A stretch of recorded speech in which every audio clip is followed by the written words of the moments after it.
Hi, everyone. So in July, the three of us went to Account Manager Bootcamp at HubSpot and learned the right ways to do things. It was very exciting.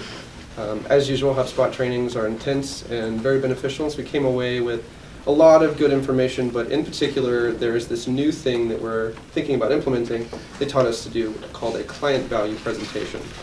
So let's ask, what is a client value presentation and why should we care? So let me ask you another more important question. What keeps clients satisfied and eager to send us business? If you had to sum it up, it's kind of one thing, right? Results. Mm-hmm. It's the growth, it's lift, progress towards their goals, their KPIs moving in the right directions. Where's that money coming from? So the client value presentation is about helping to establish that value and communicate it effectively. Next. Typically speaking, marketing takes a long time to start working, in the eyes of the clients anyway. Like for us, it seems to fly by. 3 months is just getting started, but in the eyes of the clients, that same period of time is money they're spending without seeing any kind of return. So let's take that apart. We have to give them both the long-term results, which is what they're actually signing contracts and paying us for, but then also kind of to fend off the ADD of money spent without ROI gained. We need to deliver them some short-term quick wins, which help us fill that gap. So in that first couple of months and on the PR side, especially that first month where there's just a bunch of thinking and researching and good creative work being done that's not very tangible, we need to give them something that they can hang their hat on, and specifically something that they can take to their superiors. So let's take it apart. Long-term goals in the HubSpot world, these are SMART goals, right? Let's see if I get this right. Specific, measurable, attainable, realistic, and timely. And if you're like Brittany, you're wondering, what's really the difference between attainable and realistic? So we'll debate that another day. I've often wondered that myself. But what it means is goals that have very set, finite boundaries. We're trying to achieve this numerical value with this particular metric over this amount of time. That's what a SMART goal is. SMART goals typically have KPIs that track progress towards those goals. So you set a particular metric, you identify what metric, usually contacts, shows us that we're winning or losing. We focus on the SMART goals during monthly and quarterly reporting calls. This is when we talk about the big business. And they're tied typically to revenue or growth metrics. More leads, more MQLs, more SQLs, more opportunities and deals. Whereas quick wins are purely short-term victories.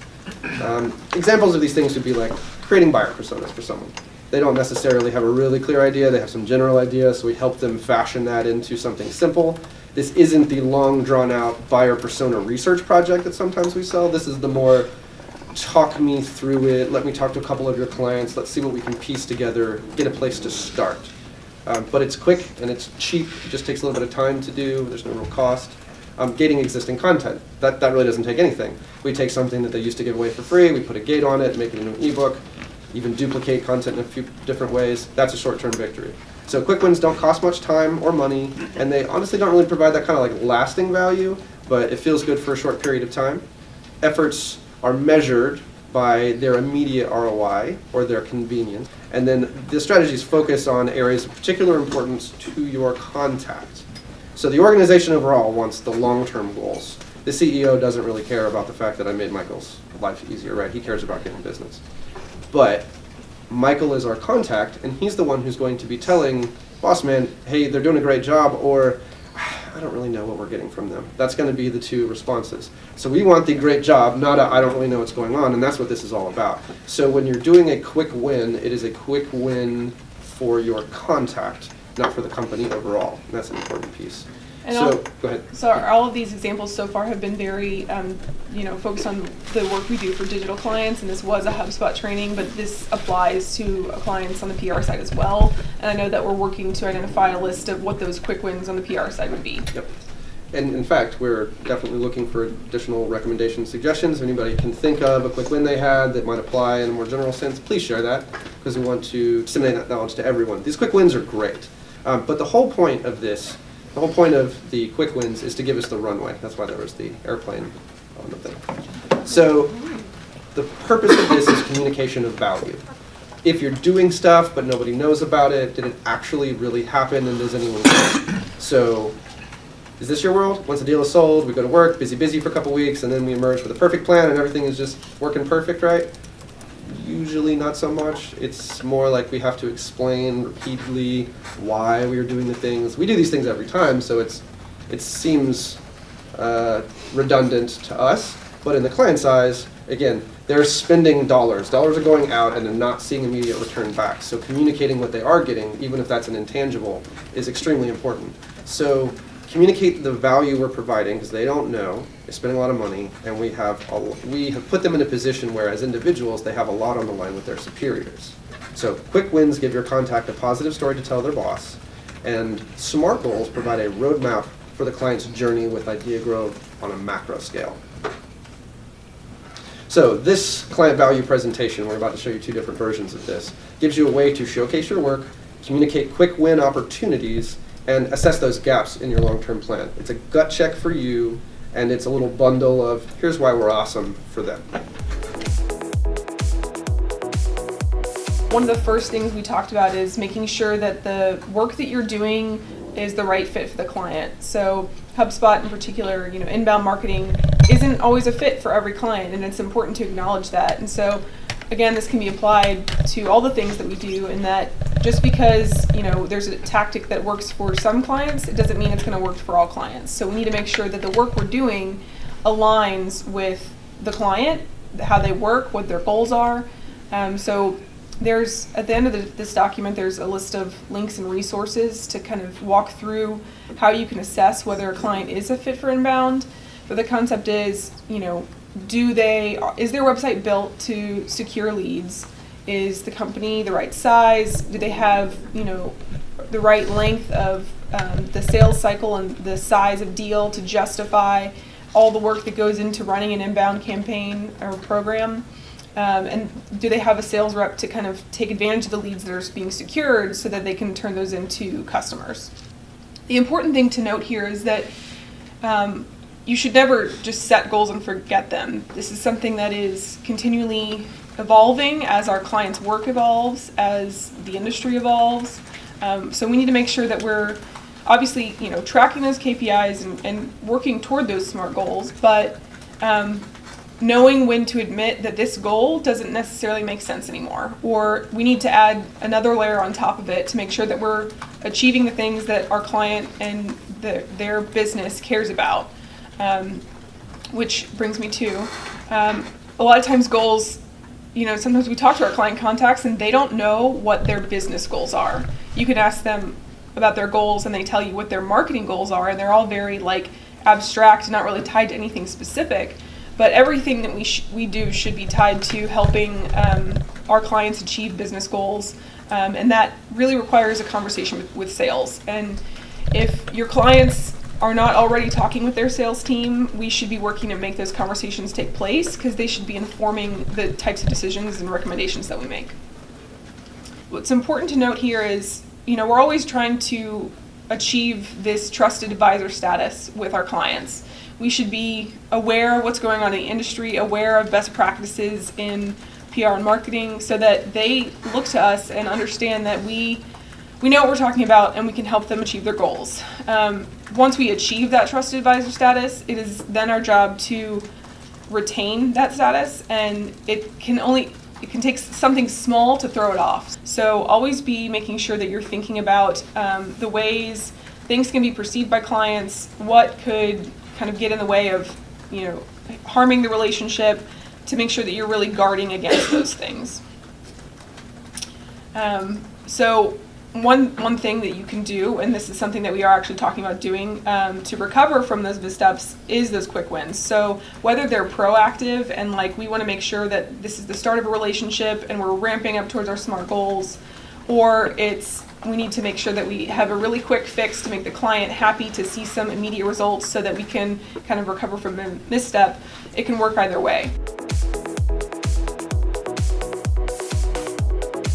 The purpose of this is to understand the macro, the value of why we do something like this. So the recommendation is that you have a monthly reporting call and you have a bi-monthly, maybe quarterly client value presentation where you're talking about, here's where we started, here's what's happened to date, here's what we see is working and what's not working, and some suggestions to make it better. and here's a little cherry on top of, here's a quick win that we found for you. It doesn't cost you anything extra, but just shows a little bit of added value from us. And that combination feels really good. And it also, as you're doing this, you're supposed to be walking them through their HubSpot portal. So you're showing them, this is what we look at every day, this is how we understand it, we're doing this on a regular basis, but hey, if you ever want to know yourself, here is how you can use this tool and get deeper into it as well. So you're engaging with them on the issues. So it's not just how we're tracking to metrics in some kind of mechanical fashion, but are we accomplishing your goals? Are your goals the same? Have they changed? Are we being that trusted advisor, helping you notice when you need to change your goals, or at least the KPIs that you're tracking against your goals? Let's get deep in their weeds and then draw those connections to the things that we're doing and look at it with just brutal honesty.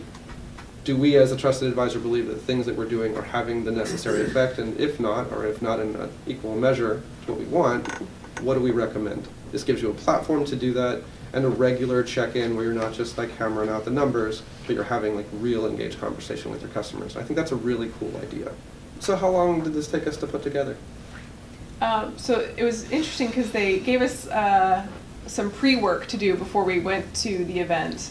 And then, The day before. Yeah, the day before. Ah, lovely. And then we were supposed to build this, as we were going through the HubSpot training. And the funny thing is that they didn't really build in any time for actually working on the presentation. So we did our full, and we actually have full versions we can share with you guys of like what our presentation looks like. We built that basically from start to finish while we were simultaneously going through like 6 to 8 hour long training and then also socializing with the HubSpot people after hours. So we can throw it together pretty quickly. And I think it shouldn't be something, it doesn't necessarily have to be in the fancy like presented format of like a slide deck. It could just be thinking through the pieces that go into it. But it's about making sure that the goals that you're tracking against align with the goals of your client and making sure that they're the right goals to show that value. So I'm actually curious in hearing what you think on how this can play out with PR-only clients. Yeah, so I think a lot of times we set goals for PR that are, there's always one thing that we're driving towards. We're driving towards awareness, and a lot of times clients come to us, sometimes they want tier 1 media relations, and that's great, but I think this kind of conversation arms us for having that conversation with the client about what goals they're trying to achieve. Maybe their audience is more in the trades, and that's where we need to be building more awareness and kind of tying it back to the business goals that they have. It helps us kind of educate the client on what we should be doing. And tier 1 is great, and if they have the elements of the story to earn that tier 1 recognition, then let's go for it. But let's make sure that we're thinking through what makes the most sense for them. And then also, this is kind of I'm gonna go off the script here. So Scott shared a book recommendation for inbound PR, and I'm about halfway through, so I don't know how the story ends. I don't know how the story ends, but I think we need to be thinking about everything that we do should be in this inbound methodology. It should be thinking about drawing people in. Like PR, a lot of the times we have this pitch and we want to go to the people on our media list and we want to say, here's this story, write this story, let me shove this story down your throat. Like it should be more of a building relationships with those people, having conversations with what they care about, and maybe finding ways to increase their awareness of who you are and who the client is, to draw them in so that when they're ready, they want to write a story about you. We can still do, securing byline articles and those kind of things, but having a news hub on our client's website, showcasing the great work that they do, showcasing the news announcements that they have. Do they have quarterly reporting that they share publicly, so that if a reporter is interested in our client and wants to write a story about them, they have a place to go. They can kind of be drawn in the same way that like an asset through inbound would draw in a customer to a client's website. The news resources could draw in reporters. Wouldn't always work for smaller clients because maybe that name recognition isn't there, but I think we can think about ways to track our efforts on the PR side in the same way that we're tracking our efforts on the inbound side to make sure that we're not just saying like, well, we got, you know, X number of potential impressions, or instead let's look at, well, we secured this byline, there's a link in this byline, this link drew traffic back to the website, and so that's, can we track the traffic from the click-through on that site to potentially converting to a lead and then converting to a customer, so that we can be reporting about PR in the same way that we're reporting about inbound. Brittany's right on point with where things are going and how we need to be thinking about it. I encourage us all to read the book. I think that, for example, news marketing is really the future, in that even with tier 1, let alone the trades, the great majority of the value today is not going to be from the audience reading your placement. People are too distracted, there are too many places. And so, but there's still authority in the placements you achieve. How do we spread that authority to get visibility and the benefit of that authority in front of the right targeted audience? That goes to tier 1 versus trade. You know, there are measures out there of authority, of trust. Some of these are from the SEO world, other parts of marketing, from publishing resources that will tell you this within a certain space. Majestic just did this relatively recently, in addition to saying how trusted a site is within an industry. So if you had an authority index for an industry, right, that a client is in, or trying to reach out to on a vertical basis, and you could go to clients and say, here are the X most trusted sites in your space, and you have this kind of index that you can use as a basis for then tying that to, say, account-based marketing campaigns or things that put your placements in front of the targeted audience. So you've got that combination of extreme authority, proven through objective means, proven authority. You can go to the client, yeah, client, you want Wall Street Journal, but here's objective data that tells you you're going to get more value from these targeted placements in your key trades. Here's why. Here's proof. And then I tie that to, and since we know who you're trying to target, we're going to blanket those people so to make sure they actually see this placement. So we don't get what we've gotten for years, which is, well, I'm glad we got that placement. I hope we get something out of it. You know, we can't control whether they get something out of it. That's the future. And as you said, things like having a strong news bureau within our news section within a website, and using that as a jumping off point for doing all kinds of things, and actively through paid and unpaid means bringing people back to it. It's super exciting. So as we're thinking on the PR side, all of this is coming together. Sometimes I think it's happening faster than it actually has happened, but the fact that we are on the front end of it is an opportunity. It's an opportunity. It makes things a little harder. We have to figure things out ourselves sometimes because they haven't been done for us, but it's inevitable that it's going to happen. So anyway, I'm really excited. I'm really excited that you guys went to this. I'm really excited that you're thinking about how things like quick wins applies across our business and not to just one side or the other.